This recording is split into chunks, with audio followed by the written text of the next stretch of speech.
You are listening to the Way of the Shaman podcast with your host, Carrie Hoosman. The content shared in the Way of the Shaman podcast is for informational purposes only and does not constitute professional or therapeutic advice. The views expressed by the host and interviewees reflect their personal experiences and opinions. Please consult with an appropriate licensed professional if you have any medical, psychological, or legal concerns. Hello, and welcome to the Way of the Shaman podcast. I'm your host, Carrie Hoosman, and today, Roland Urban is joining us from Austria. He is the director of the Foundation for Shamanic Studies Europe. Welcome, Roland. Thank you very much, Carrie. Thank you for having me. Wonderful. We're so glad you're here. And I'm really excited for our listeners to learn more about the offerings and about FSS Europe. So tell us first, though, how did core shamanism find you, Roland? Well, that's a good question because I don't know myself because I never searched for it, so that's the first thing. But I was always curious. So I always wanted to know. That was my starting point. And I was brought up in a pretty, in an artistic environment, I would say. I was educated scientifically and I did not search. So here we go. There was no reason, right? However, I would say in my mid-20s, I realized that due to my curiosity, I love science. I loved science and I still love science, but there were still some phenomena that I experienced that were not, science could not explain them to me. So there were open questions. And also I faced the big questions in life, where do you come from? What happens after death? Those kind of things. Right. And science didn't offer any significant answer in that way as well. So this was the starting point, so to say. But having said that, I did not search, as said before. Rather, and interestingly enough, in the mid-90s or in early 20s, mid-20s, something like that, I met people, incidentally, I met people who began talking about shamanism and shamans, which was stranger back then as it still is. So they told me those stories and I thought, that's somehow strange, what they're talking about. All those very interesting things, but they didn't really fit into my worldview. So I got more and more curious in a way. So again, the driving force with me seems to be curiosity, and it still is, because I want to know, and I want to know how it all works. Right. And then I had some further encounters about people who told me about their encounters with shamans, right? And one way or the other, then I used to live in Ireland for a while. And my roommate there, he gave me a book, which was, interestingly enough, one of Carlos Castaneda's book. Okay. One, yeah. And I read it. And I ended up with the same conclusion, because I thought, well, these are very interesting stories, but if either he's making the whole thing up, then it's a very good story, or I haven't understood something profoundly about, what we call life. So this was in a way getting more and more. And then somebody in my local community told me about the basic workshop, so that there is because I didn't know anything about a basic workshop and whatsoever. And then I just, decided with my back then girlfriend, now wife, well, let's go for it, let's go for it. I want to know what this is. And then I went into the basic workshop, and it was with one of the faculty members back then, European faculty members. And it was good. It was good. It was straightforward. There was no, strange things going on, which was very important to me because, I was not so much part of the scene. Yeah, right. So it was pretty straightforward, and I could integrate it into my life. And that was the important thing, and that was, retrospectively speaking, the game changer. Because Right. what happened then is that I could work with my curiosity and I could work with the tools at hand. So they worked on a daily basis, with the effect that I started to work with my spirits ongoingly. So I didn't go for any workshops. I didn't go for any workshops for around 5 years. Oh, But wow. yes, I exclusively worked with my spirits, and also retrospectively speaking, they taught me everything that I need to know. So they taught me about how to do those healing methods, extraction, etc. So they taught me how to do this, and then after a while, I turned back to shamanism actually, because I decided I have been trained as a psychologist, and I was about to do my master's thesis, right? And I decided to do it on shamanism and psychotherapy because Oh, wow. that's an interesting topic. Mm-hmm. It was in the early 2000s or so, or 2005, something like that. So I decided to go for that, and I asked my the instructor of my basic workshop, do you know anybody that I could interview? Because initially I wanted to go for shamanism in the whole, width, so the whole spectrum of shamanism. And I also have been in touch with many shamans worldwide, actually, but their responses were not so rich, to be honest. They were rich, but they didn't tell me a lot. And what I experienced also in the direct encounters was beautiful, fascinating, but I felt this is their way. These are their ways, but it's not Right. my. Mm-hmm. And I've been involved in intercultural work for a very long time, more than 30 years by now. So I have something like an intercultural sensitivity, maybe. And I love the varieties of cultures. I love the richness and the diversity involved. But I also don't want to lose mine by taking over somebody else's culture, right? So Absolutely. I found it fascinating what they did, but at the same time, I had difficulties in integrating it into my life. So I researched on you could say classical or cultural shamanism as well. And didn't have core shamanism on the top of the agenda, to be honest. But then as said, I talked to the instructor of the basic workshop, and he said, "Well, I would have a recommendation. Go to Paul Ukosic. Contact Paul Ukosic."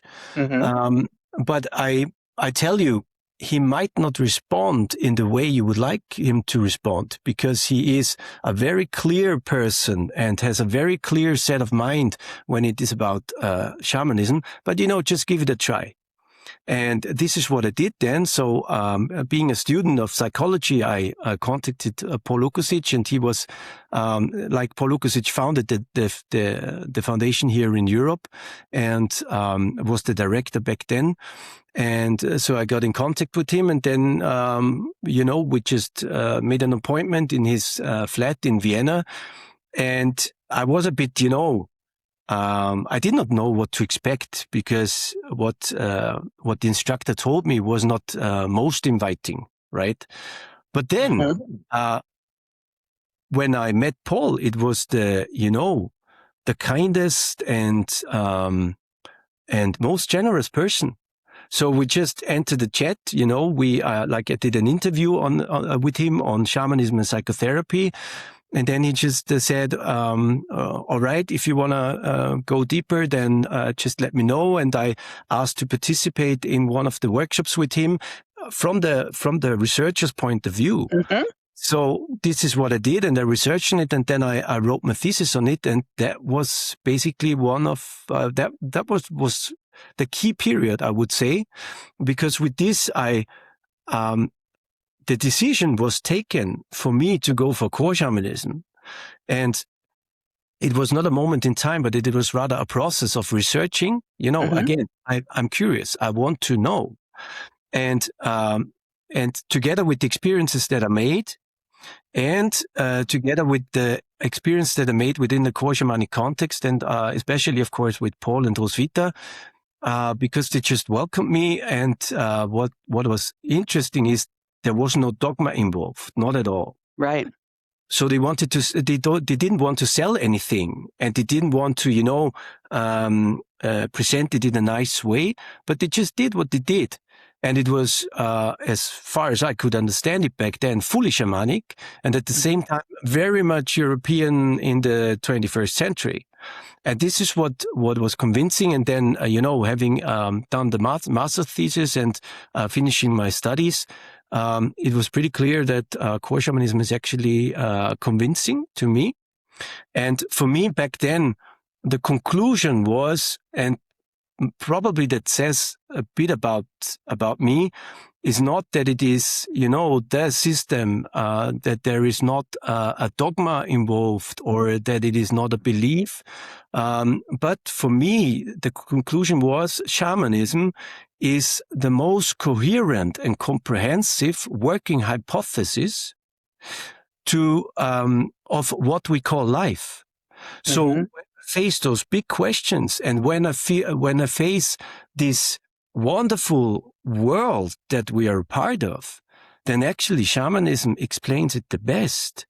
And this was for me so important, and still is, it is in no way a contradiction to conventional science, not at all. It is complementary until the very detail, if the persons involved are open enough. So in a way, that was the insight that was important. And then in a way, one led to the other, Fantastic. Well, thank you so much for sharing that, Roland. And that eventually has led you to be in the role of director of FSS Europe. So Paul Lukasic eventually passed the baton. Can you tell us what it's like to, lead a day in the life of the director? What are your roles and responsibilities? What do you do? Well, to start with, that depends where I am, like geographically and physically, because I just returned yesterday from teaching the 3-year program in Tuscany, in Italy. So there I was teaching, and teaching is still one of the pillars, I would say, of my work. And I would not want to have that changed, or to see that changed, because this is the work, the actual work that we're doing. It's working with the spirits and working in a community and in a circle of participants. And to me, that always has been and still is the most important part of the work. So to actually do the work. And in terms of teaching, mainly what I teach is the international formats that we have. And, in Europe, this is usually an intercultural thing in various languages. So we also always have translation when we do a 3-year program, for example. Okay. Yeah, it's not doable otherwise. Right. So I'm teaching either the international formats or new formats, or where it is needed, basically. And the second pillar is what you would call management, and with all the related facets, beginning with strategy and decision making, faculty issues, but also organization and administration to a certain extent. Of course, I have help, but these are aspects that are also part of the work. And that means, for one, I would say it is teaching. For the second, it is taking care of the community. And the community begins with the participants and ends with the faculty. And I see my job to serve them, right? Right. So I'm serving my community and try to, contribute to the survival of the community. So basically, it is about, it's just the shaman's job, at least in a traditional setting. When you took the shaman's job, then it was to take care of the community and make sure that that the community survives. So also as a shamanic practitioner, I do pretty much the same, of course, related also to those management issues. And a third aspect I would want to add is research. So not to, administrate what we have, but to proactively contribute to shaping the future. Right. the foundation, of course, but also of shamanism and core shamanism in specific.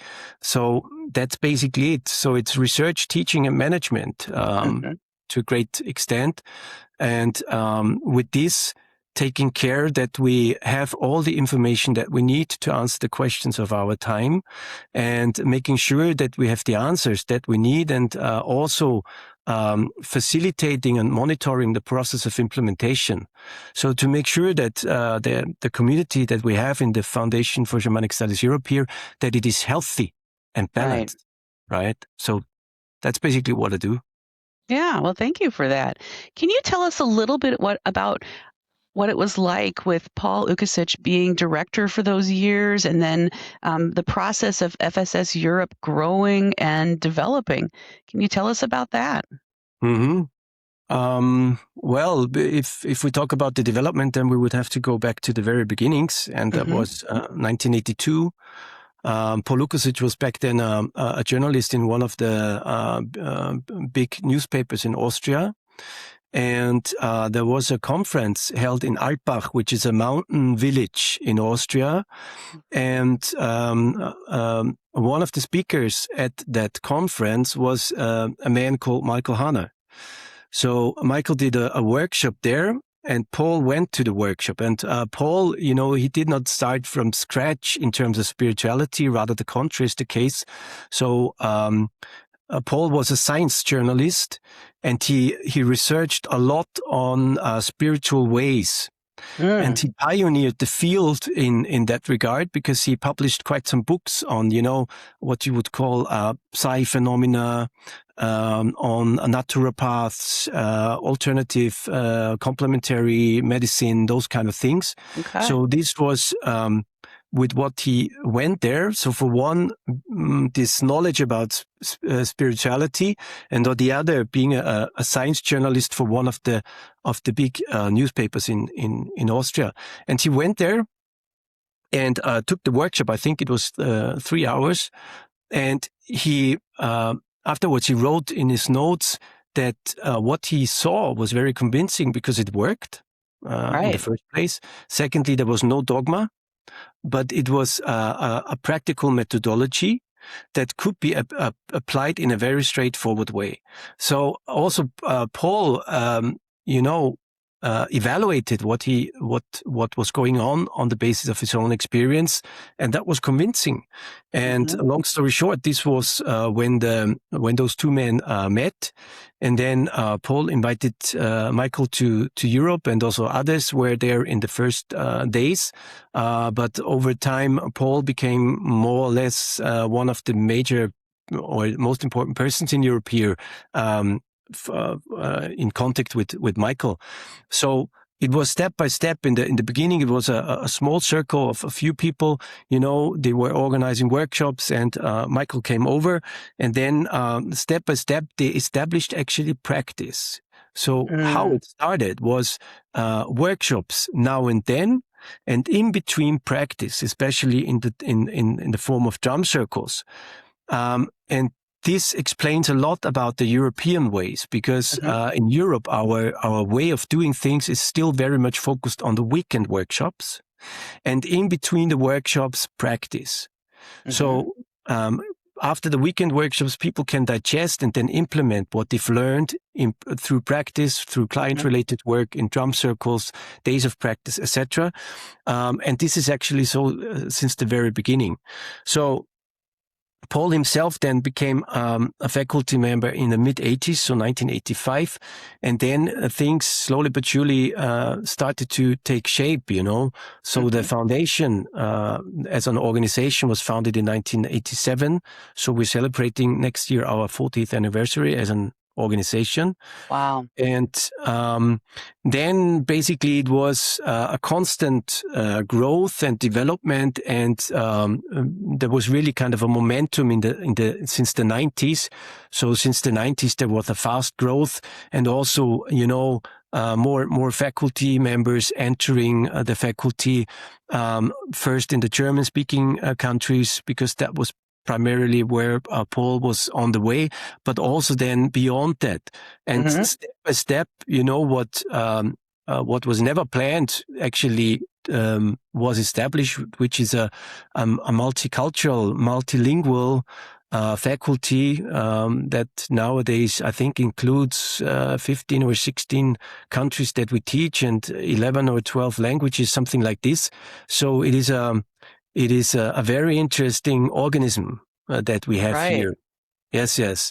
And Paul, he was taking the lead, but in a very modest way. And he also always tried to serve the community. He had a repetition of being strict, sometimes harsh for some. But on the other side, he was also a very kind, a very generous person. So, and at the end of the day, people really, really appreciated what Paul did, not only in terms of teaching, but also as a human person. And so it was a great gift for me personally, of course, a great gift to spend time with him And I also think what Michael Hanner wrote in his book In Cave and Cosmos about Paul actually says a lot about Paul. He says, quote, a pillar of strength, generosity, ability, and modesty, end quote. So I think that's pretty much some of the characteristics that describe Paul very well. So he was, from my point of view, he was a man of power in the best sense of the word, and he never showed off. Never. Wow. Yeah. So, definitely something to embody and aspire to, just Yes, having that clearly. skill set. So thank you for that. And could you tell us a little bit more about, for the listeners here, how is the Foundation for Shamanic Studies and the Foundation for Shamanic Studies Europe different but also related? How does that work? I will begin with what unites us, because that's the most important thing, and it's the foundation of what we do. So I like to describe ourselves and our American friends as different branches of the same tree. So we have a common ground, we have the same foundation, which is core shamanism, and actually underlying this, the common ground is working with the spirits. Right. And it is due to Michael and his work that this work of the spirits has been translated and formulated into what we know now as core shamanism, which is a contemporary and transcultural understanding of shamanism. And that's the common ground. And of course, core shamanism has evolved over time. And from my point of view, this is important to take notice of, because Michael has a huge role in this, but there are also many other people that are the foundation here and there in Europe as well as in America, and that needs to be also taken into account, because what started with one man actually is now transgenerational. I'm not one of the pioneers. I'm part of the next generation, right? And by now I'm growing old, if I want it or not. But I'm by now there are younger generations, the next generation, and actually we're preparing for the next generation even. So that means that is the common ground. And I like to think of ourselves, and that's also the way how Susan and I usually put it when we have common events, that we are kind of sister organizations. And I like the image, to be honest, because the foundation in America is the older sister, and that's a nice way to see each other, because there is a strong commitment to the same cause. There is a very strong bond.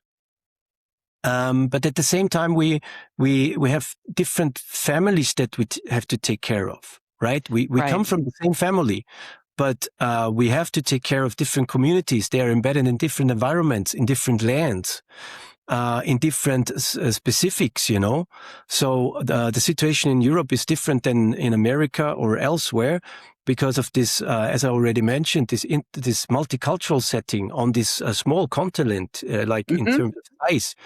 Also, we are experiencing a time of war now in Europe, in the Ukraine, which is part of Europe. There's war. These are all influencing factors that impact on our reality. So the questions that we face are slightly different. And that means also the answers have to be different. So we all do core shamanism, but we implement it in different ways because we have different realities. We have different communities to take care of. And this is what we have to do. And it would be very strange, and it would create the impression of a dogma when we would do everything totally the same way. That's true. So that would be really a dogma. And this has never been part of the foundation as far as I can tell. And as far as I'm concerned, it will never be, because we have to find the solutions that we need here on the spot. And the same goes for America, for Latin America, or for Asia, or elsewhere. So that's basically the difference. And then, of course, related to that, we have different formats and different, I would say, focus issues, right? So, for example, here in Europe, we do a lot of research, fundamental research, and also applied research, the questions of our times.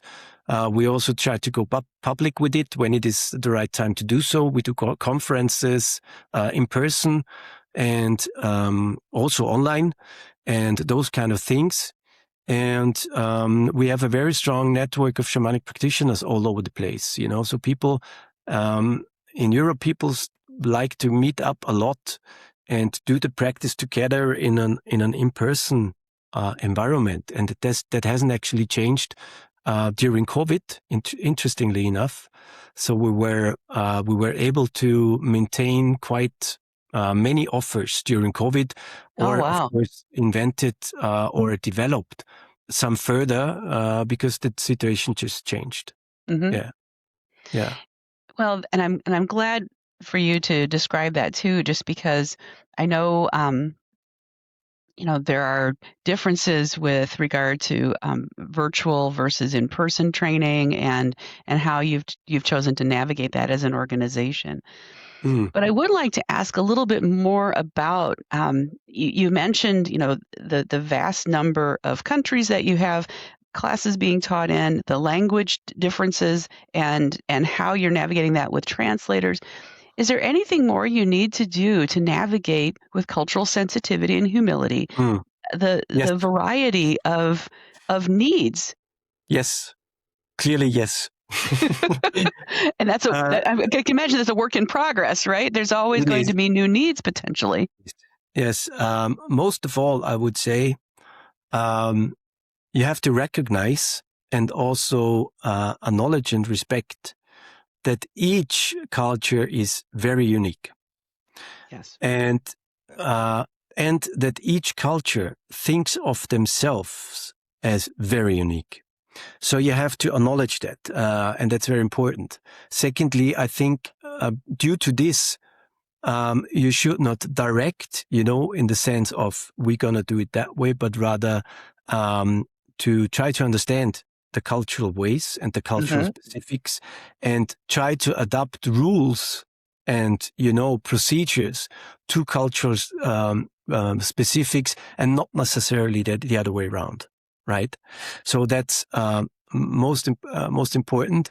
And then when it comes to the spiritual work, from my point of view, when you want to understand spirituality, then you should not start with methods or techniques, but you should start with the land, because the land defines it all.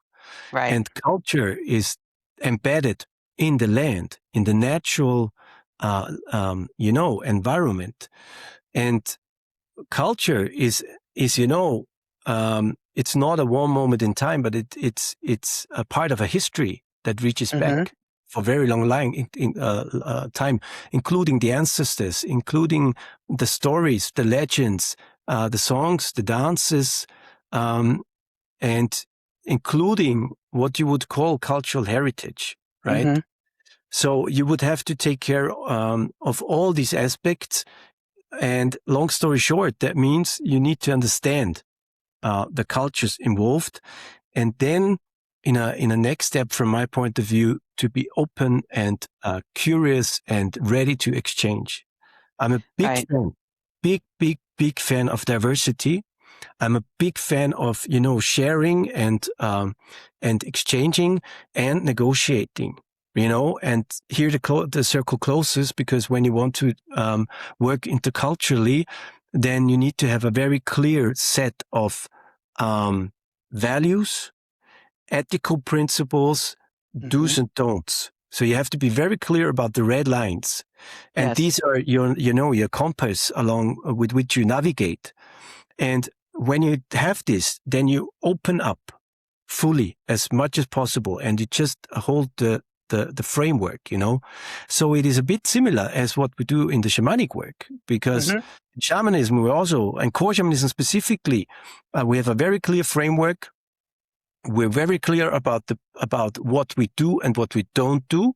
And but within the frame, there is a total openness, a non-dogmatic approach. And this is also what we try to do here. I hope that we're successful to one extent, or to a certain extent. But we really try to do, and this is the last aspect of the answer to your question. I think what we try to do is to build a community, and that's difficult at stages, but we do make an effort of building a community within the faculty and beyond, because only then it can work out, and the community means that each and everyone is respected and seen as the person he or she is. But at the same time, we do know that we're not separated beings, alone in this world, but that we're interconnected, we're interdependent, we need each other, and we can learn from each other. So when you're in a circle, you're not tolerated, but you need it, because you bring a specific power and a specific knowledge which is needed in the community. And when it's seen, acknowledged, and respected, then I think that's the first step forward. Fantastic description, Roland. As you were speaking, I was just thinking about when I lecture on cultural humility and cultural competence in spirituality in the context of psychiatry and psychotherapy.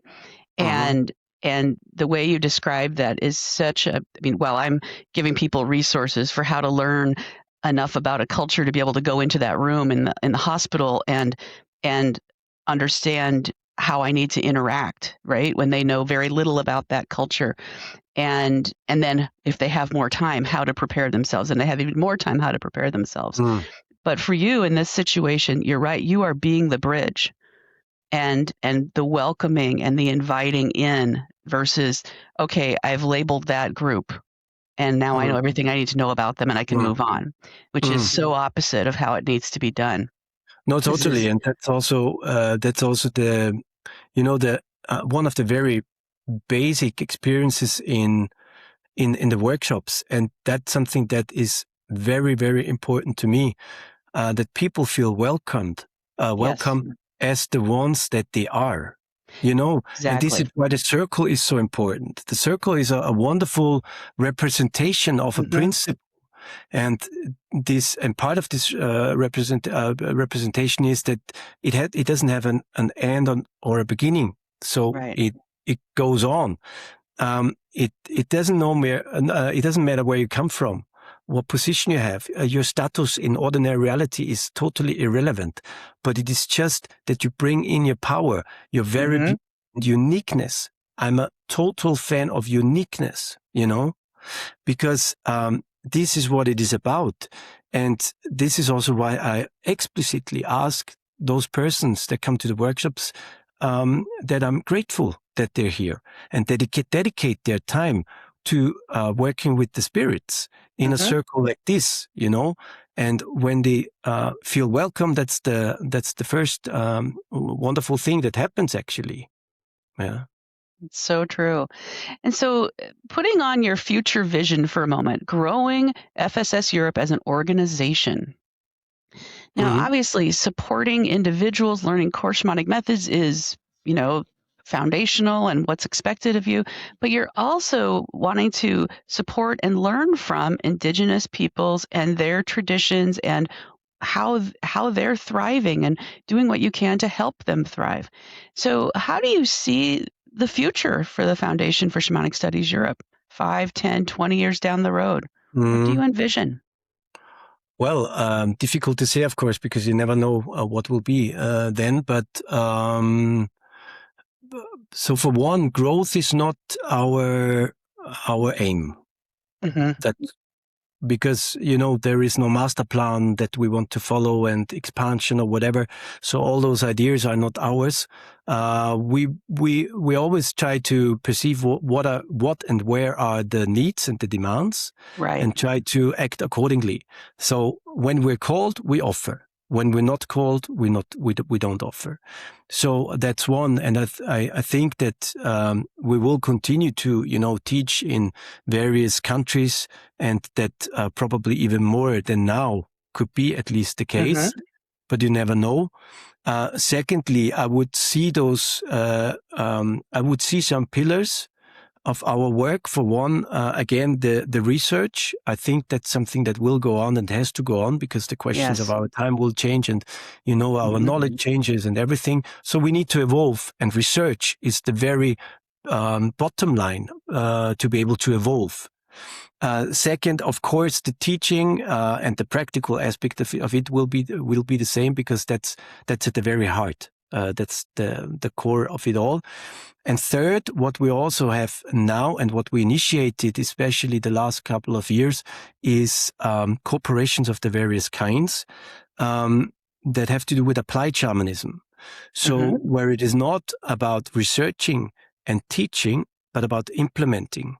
So, for example, we have a 1-year online training program, and one of the most important aspects there is to develop a project of change.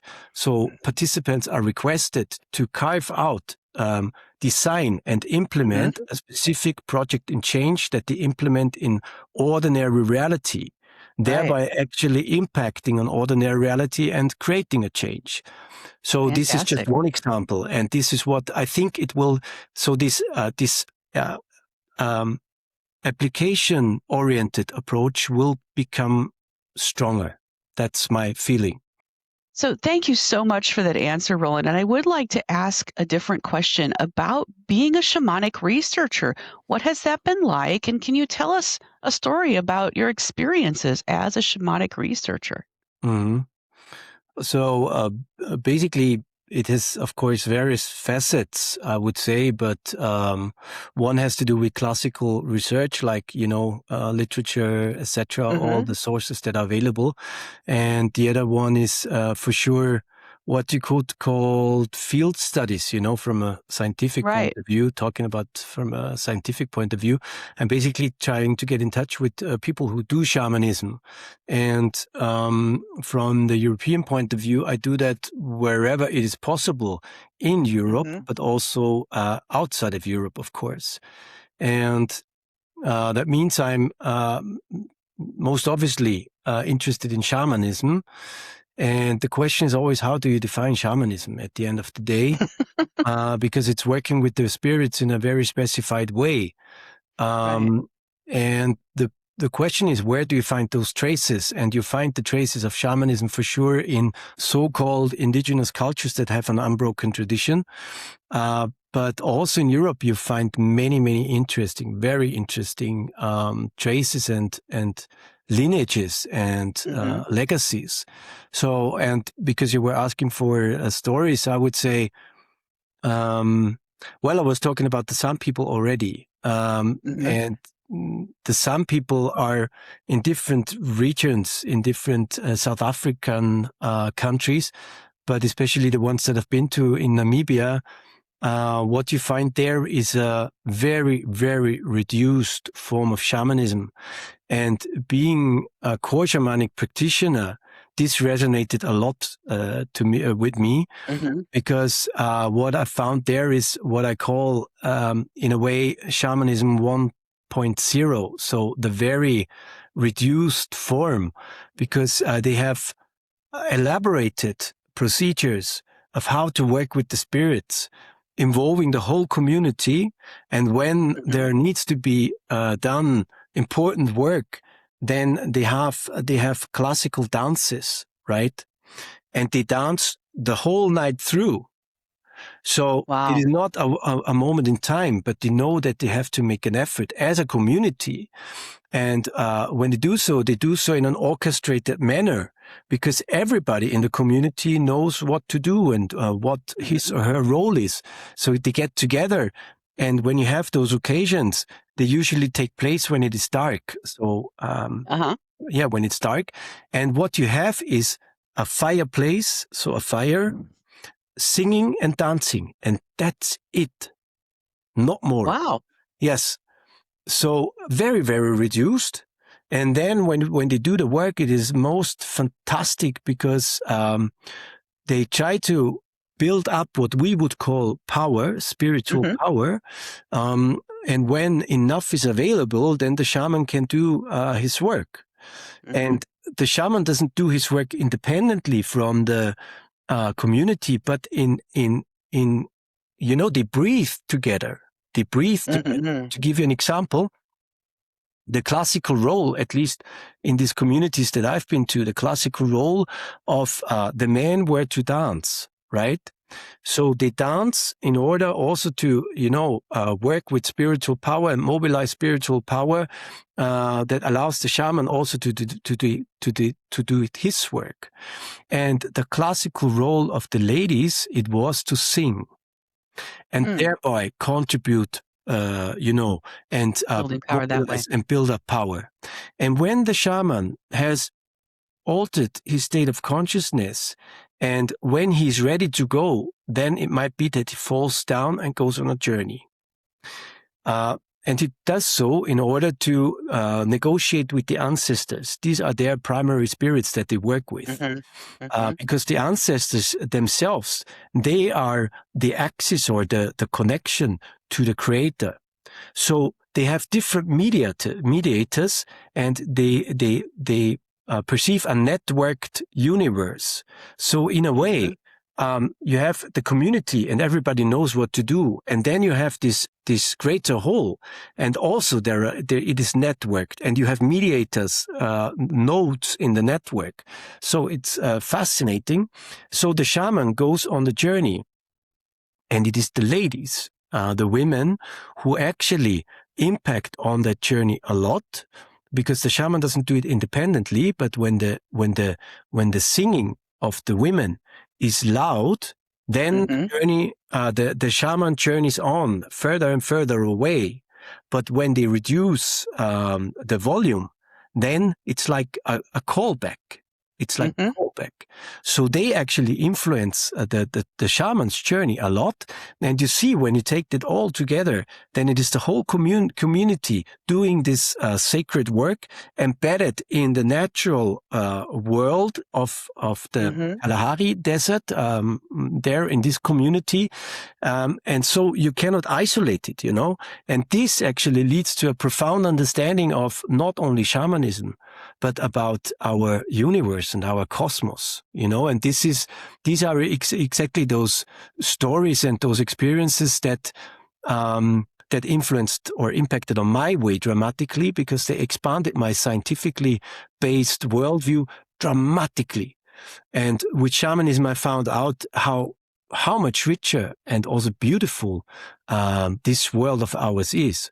So that's a very reduced form of shamanism. As another example would be in Europe, we have different kind of traditions. Some of them got lost, and some are still intact. And not far from my place in Slovenia, we had communities that were living in a rather isolated way, and they were called the Old Believers. This was not their own way of calling themselves, but that is how they are also known now. What they did, they lived embedded in a natural environment, and they had spiritual practitioners.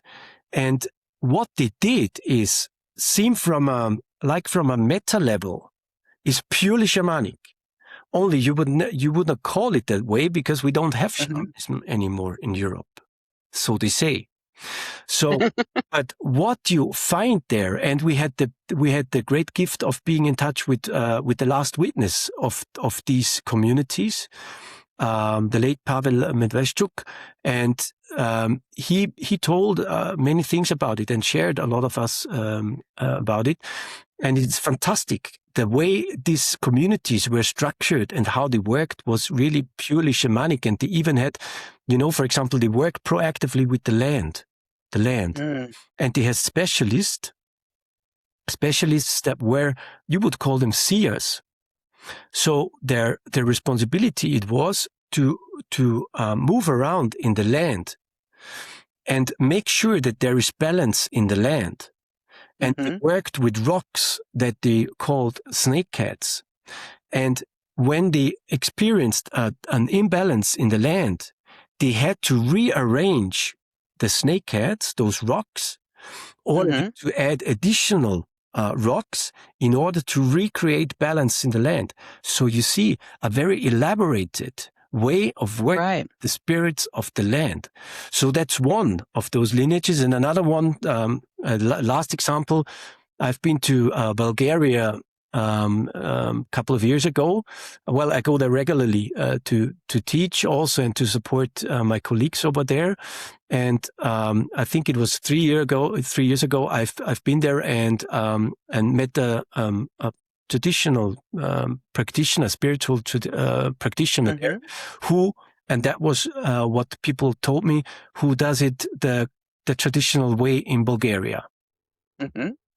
And what I found there was a lady, an old lady, about 80 years of age, who was very much respected and known for her services that she's doing. And there were so many people come to her from all corners in Bulgaria and from all professions, all sectors in ordinary reality life, etc. And what we were doing there was basically, it was classical shamanic work involving the spirits of nature, amongst others. And she was doing very clearly divinatory work. She was very clearly doing healing work, and she was very clearly, doing ritualized work, working with the spirits. So again, seen from a meta level, what she did was purely shamanic. And she did so in service of the communities for decades, Right. actually. But in a European context, you would not necessarily say that she's a shaman. She's just a healer, But this lady was very, very powerful. And she reminded me actually of the shamans that I know. And quite some of them, when you meet them in ordinary reality life, then they just are, a human like you and me. But when they get in touch with the spirits, then, things are different all of a sudden. So, these are just some of the stories, and there would be many, many, many, many more. So I could talk for hours, because, it's, I don't know. It is this combination. It is not the label shaman, but it is those dedicated persons that are in service of their community, embedded in their ecotypical background, as Eva Paulsson, one of the shamanic researchers of the 20th century in Europe, put it. So they are embedded in their home. It is. Right. Actually, it's their home. And this is what they take care of. So they take care of their home. And this is a beautiful notion also. And that again reminds me to a Sami shaman, who is very cosmopolitan. He has a very cosmopolitan mindset, but at the same time, he says he could never move. Never. He could never go away from home, because this land is the land where his ancestors walked. And when he says something like this, then it's not only a romantic idea, but the Samis say that duty. The ways of the ancestors, the path of the ancestors, it's imprinted in the land. So they reconnect by walking along these paths. They reconnect with the land. They know exactly who to find, where to find whom, and what to do at which place. And that means this notion of home is much bigger than, a house on a place. But it is much, much more. And in the case of the Sami shaman, it is also, of course, the reindeers that are part of that home. So, sorry for that, but I could go on for hours. Thank you so much. I would like to shift gears and ask a few questions about workshops. Yeah. And so obviously you have taught many workshops, but I do want to know, what is your personal favorite to teach and why? Difficult because there is no favorite, but I would mention two maybe. For one, the basic, because the basic is very special and even sacred, I would say, because you accompany people on their first steps into shamanism, sometimes even. So of course we're living in a time where you can you have plenty of opportunities all over, but there are still some persons that are taking the first steps in the basic workshop, and I think that is very touching. That's one reason, and the second reason is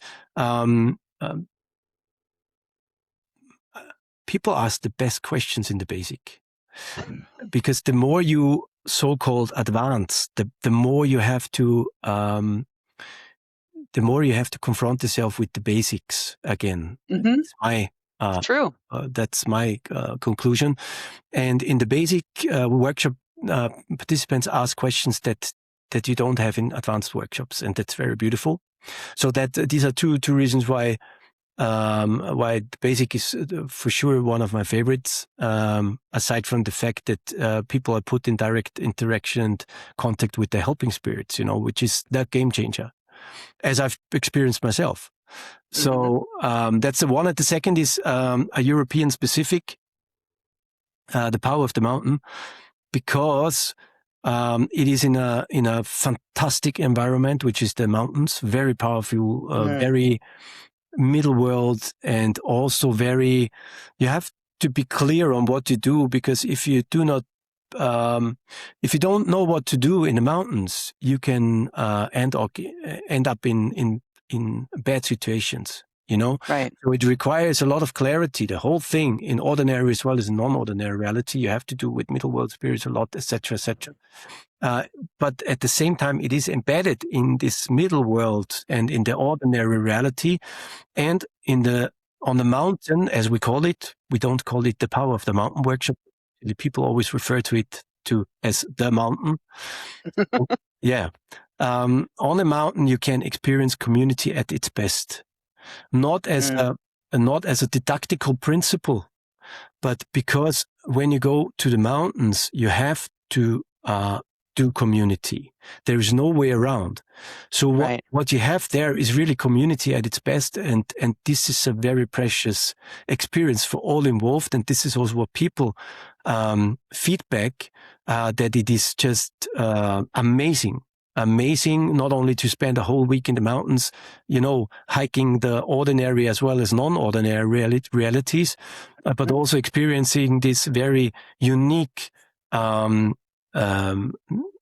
way of working in a community, in all the different aspects. It is when we hike through nature, but also when we, cooperate with each other to do ordinary reality things, or when we sit on the terrace with a fantastic view into the mountainous alpine landscape, and just chill out together.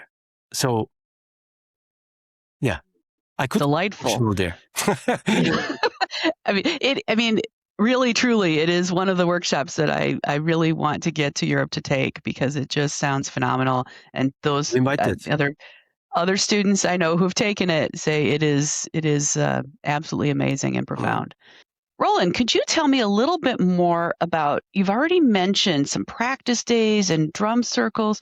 Could you tell us a little bit more about how FSS Europe instructors are supporting new learners and growing learners as far as building experience, how you're supporting them after their workshops. Yeah.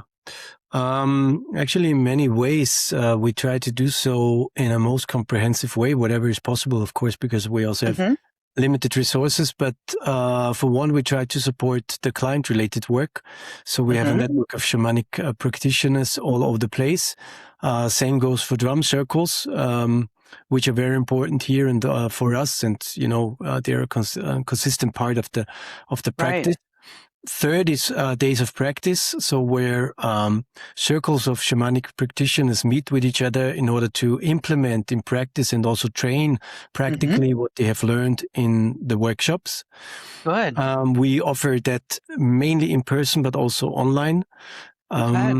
So these are, I would say, the most important things. And in addition to that, we have of course, online community meetings. We have them since the very beginning. We have Core Shamanic Research Laboratory and Peace Laboratory, where we have dedicated circles of Core Shamanic practitioners doing research work, but also doing peace work for many years by now. And then we have something that we started recently, which is what we call the circle of the associates, which means over the years, we have built up relations with many people that are dedicated to the work, that are also loyal to us as an organization.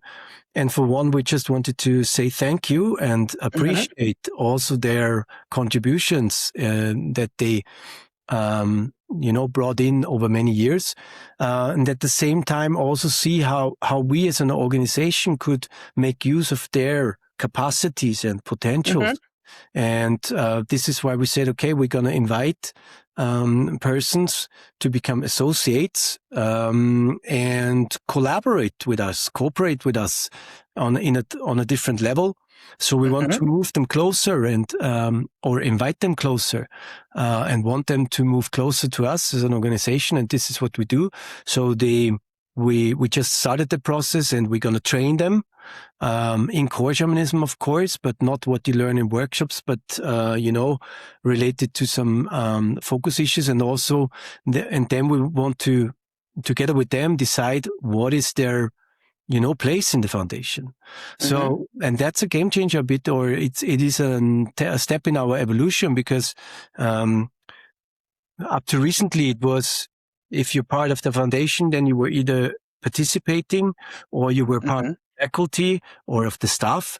But that there was not much more. And we explicitly want to offer more now and see what can we do cooperatively, and what could we do together. Beautiful. That is a really fun way to expand, but also really helps anchor that foundation. Exactly. So, And it is fun. wonderful. It is fun because, what we see is, we're also receiving details that we didn't know from the persons, mainly related to ordinary reality life and what they do, also in terms of their shamanic practice. And it is fantastic who is out there, what competences they have, what talents they have, what they do in their life. I think that's really, really beautiful and inspiring. And this is what we also want to benefit from and learn from, and what we can offer is core shamanism, a way of power and knowledge, which is non-dogmatic, which is independent, which is based on direct and first-hand experience. So here we go. Let's do something together, Fantastic. Well, thank you again, Roland, for joining us today and sharing a little bit about your path and experience, Foundation for Shamanic Studies Europe, and how it became and how it's evolved and evolving, and a little bit about the workshops that you teach. To learn more about FSS Europe, please check them out at shamanism.eu. And for the foundation, check us out at shamanism.org. Thank you. Thank you very much, Carrie. Thank you for having me. Thank you.